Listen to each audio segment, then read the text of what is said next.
Assalamualaikum warahmatullahi wabarakatuh. Ashama arkafune kam jastan dhaggeeffattoonni YouTube channel Sof Maraatti bakka jirtanitti nageenyi kan koo kan jaalalaa fi kan kabajaa isin qabacha video kana keessatti information lama qabadhee isiniif dhufee jira.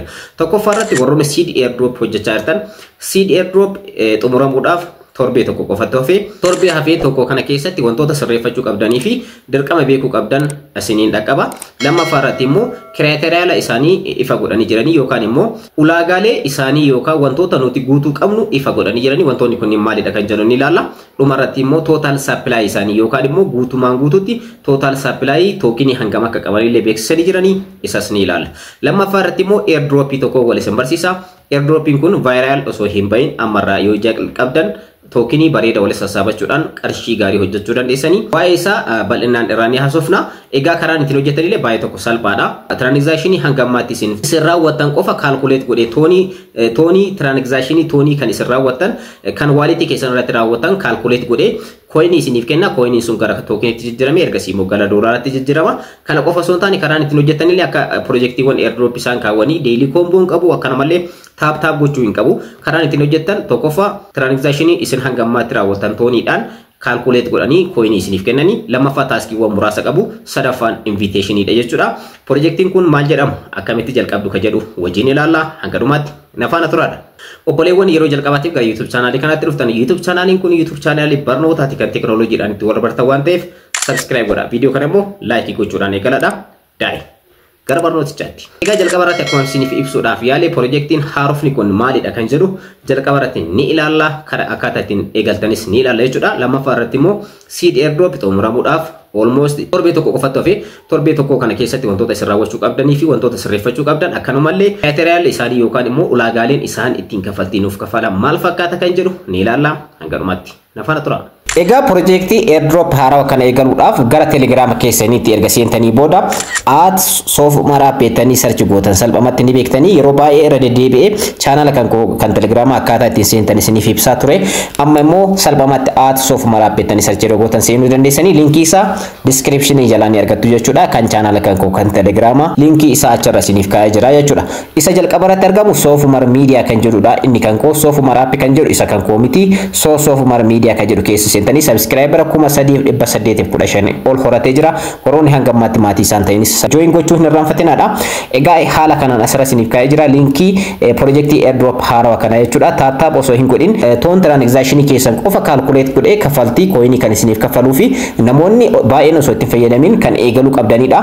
Eegaluudhaaf linkii kana irratti tuquudhaan eegaluu dandeessanii. Egaa maqaan isaa Sigma jedhama. Egaa Sigma airdrop jedhama. Karaan ittiin hojjetan baay'ee tokko salphaadha. Linkii kana irratti kilik gochuudhaan eegaluu dandeessanii jechuudha. Eegaluudhaaf linkii kana irratti kilik gootanii ergasii immoo saanduqa kana irratti gochuudhaan start jettan. Baay'ee tokko salphaadha karaan ittiin hojjettan baay'ee tokko salphaadha. Asirratti wanti hubachuu qabdanii fi isin beekuu qabdan tokko qofatu jira.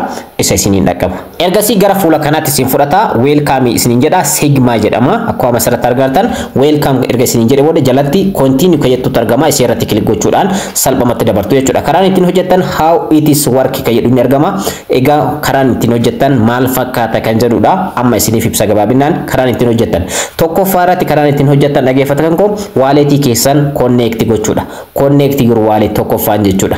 Lammaffaan karaan ittiin hojjettan immoo dhaggeeffatan koo salphumatti check your transaction toon transaction keessan ni ilaalu.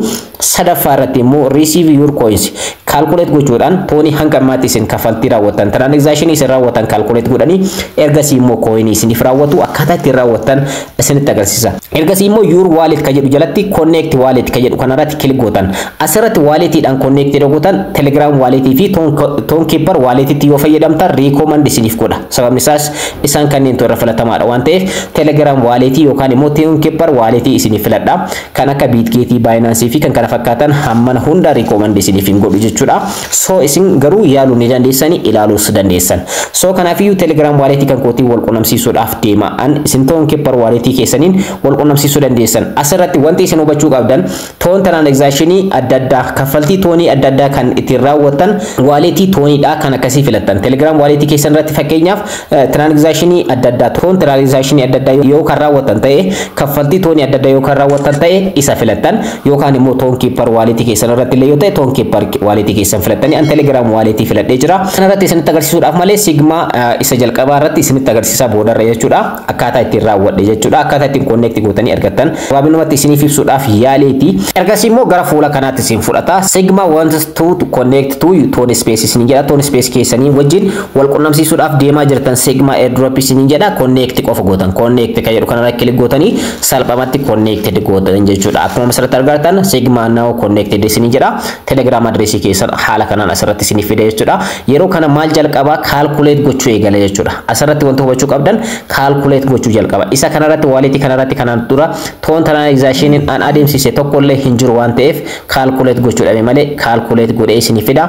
Akkuma amma asirratti argattan jechuudha. Isinitti agarsiisaa jira. Isa kanarratti wallet kanarratti transactionin Toniin raawwadhe hin jiru. Isa kana ilaaluu dandeessan isa lammaffaadha. Akkuma asirratti argattan isa kanarratti Tone transactionin Tonii 1.715 dha kan raawwadhe. Ergasii immoo wallet kan kootiin asirratti connect godhee jira. Ergasii immoo Sigma coin 185 naaf godhee Tone transaction kan koo calculate naaf godhee jechuudha. Akkuma duratti isinitti agarsiise. Karaan ittiin hojjettan baay'ee tokko salphaadha. Karaan tokko karaan kaffaltii isaan ittiin isiniif kafalan karaa kanaadha. Tonii isin hanga ammaatti wallet keessan irratti transaction goota yookaan immoo namoota wajjiif bittaa gurgurtaa namootaaf erguu wantoota adda addaa raawwattan calculate isiniif godhanii coin isiniif kennan. Karaa lammaffaadha immoo taskis kan jedhu keessa seenuudhaan salphamatti taskiiwwan kanneen kan baratamuudha. Baay'een keessan beektanii taskiiwwan kanneen hojjechuudhaan coin kanneen walitti sassaabachuu dandeessanii. Karaan biraa ittiin hojjetamu immoo invite gochuudha namoota Telegram normaalatti fayyadamaniif coin 50 isiniif kenna nam tokko jechuudha. Premium Telegramatti warroota fayyadamaniif immoo coin 100 isiniif kenna jechuudha nam tokko jechuudha. Ergasii immoo namoota baay'eedhaaf invite yookaan gootan ta'e coin baay'ee walitti sassaabachuu dandeessanii. Karaan ittiin hojjetan kana fakkaata jechuudha. Egaa haala kanaan salphamatti isa kana hojjechuu dandeessanii gara information kan koo kan lammaffaatti haa dabarru. Egaa akkuma duraan dura isiniif ibse seed airdrop xumuramuudhaaf torbee tokko qofatu hafe. Egaa total supply isaanii jechuudha seed tokeniin isaan qaban hanga ammaatti seed coin biliyoona tokkodha total supply isaanii jechuudha. Kan hanga ammaatti qaban jechuudha. Total supply isaanii illee ifa godhanii jiranii seed tokenii biliyoona tokkodha kan qabanii. So playing hojjedha completing tasks taskiiwwan keessan raawwadha getting achievement'iiwwan keessan hojjedhaadha. Akkanumatti airdrop keessan kaffaltii gaarii argachuu dandeessa waan jedhu fidanii jiranii. Egaa guyyaan ittiin dhumatamu shutdown on January 15 jedhanii jiranii. Kana jechuun January 15 irratti ni xumurama. Har'a January 9 irratti argamna. So guyyoota 6 qofatu hafe jechuudha xumuramuudhaaf seed airdrop kana fakkaata. Gara keessatti seenee wantoota sirreeffachuu qabdan tokko isiniif haa ibsu. Tokkoffaa criteria isaanii ulaagaaleen isaanii yeroo kaffaltii maal fakkaata kan jedhu airdrop keessa erga seentanii booda argachuu dandeessanii bootii keessa erga seentanii booda jechuudha. January 15 irratti xumurama isiniin jedhee jira. Egaa tokkoffaa seed income dha. Seed income jechuun kanaan durallee isiniif ibsee jira. Coin isin walitti sassaabattan farm gochuudhaan earn gochuudhaan bardii keessan hanti gochuudhaan karaa itti walitti sassaabattanidha. Inni lammaffaa immoo namootaaf invite gochuudha. Sadaffaan achievement'iiwwan adda addaa mo'achuudhaan yookaan immoo argachuudhaan akkanumallee staarii adda addaa fi toorii adda addaa kaffaluudhaan kaffaltiiwwan adda addaa kaffaluudha. Inni biraa immoo seed subscription kan jedhudha. Telegram isaanii, YouTube channel isaanii fi Twitter account isaanii subscribe gochuu join gochuudha jechuudha. Inni biraa immoo mallattoo tana add gochuudha jechuudha. Username keessan kan Telegram irratti kana isiniif ibsaa ture yeroo dheeraadhaaf isa kana fayyadamuu hin dagatinaadha. Ammas namootaaf invite godha. Friends kan jedhu keessa seenuudhaan namootaaf invite godha. Akkanumallee earn keessatti illee wantoonni hojjetaman taaskiiwwan adda addaa jiru. Isaan kanneen illee raawwadhaadha. Yeroo hafe kana keessatti home keessa yeroo seentan immoo asirratti wantoonni isin raawwachuu qabdan baay'een jiru. Isaan kanneen hundayyuu raawwachuu hin dagatinaadha. Wantoota kanneen raawwachuu hin dagatinaadha jechuudha. Seed airdroping kan wal qabate wanti jiru kana fakkaata. Wallet keessanii wal qunnamsiisaadha. Taaskiiwwan kanneen raawwadhaadha. Wantoota nama isiniif ibsuudhaaf yaale kanneen hundayyuu raawwachuudhaan irraa fayyadamaadha. Viidiyoo kana keessatti wantoota lama isinitti agarsiisee jira. Sigma airdrop akkaataa ittiin eegaluu dandeessanii fi akkamitti hojjechuu akka dandeessan. Seed airdrop xumuramuudhaaf torbee tokkotti hafee torbee tokko kana keessatti ulaagaalee yookaan immoo kaffaltiin isaanii maal irratti hundaa'e kan jedhu ilaallee jirra. Akkanumallee wantoota raawwachuu qabdan illee isiniin dhaqqabee jira. Akka irraa fayyadamtan abdiin qaba. Barnoonni kan koo kanarraa kana fakkaata. Egaa viidiyoo kan koo kanarraa asirratti xumuree jira. Warroonni hanga ammaatti maatii YouTube channel kana hin ta'in subscribe, like, share gochuun hin irraanfatinaa. Yeroo biraa viidiyoo biraatiin walitti deebina. Horaa bulaa.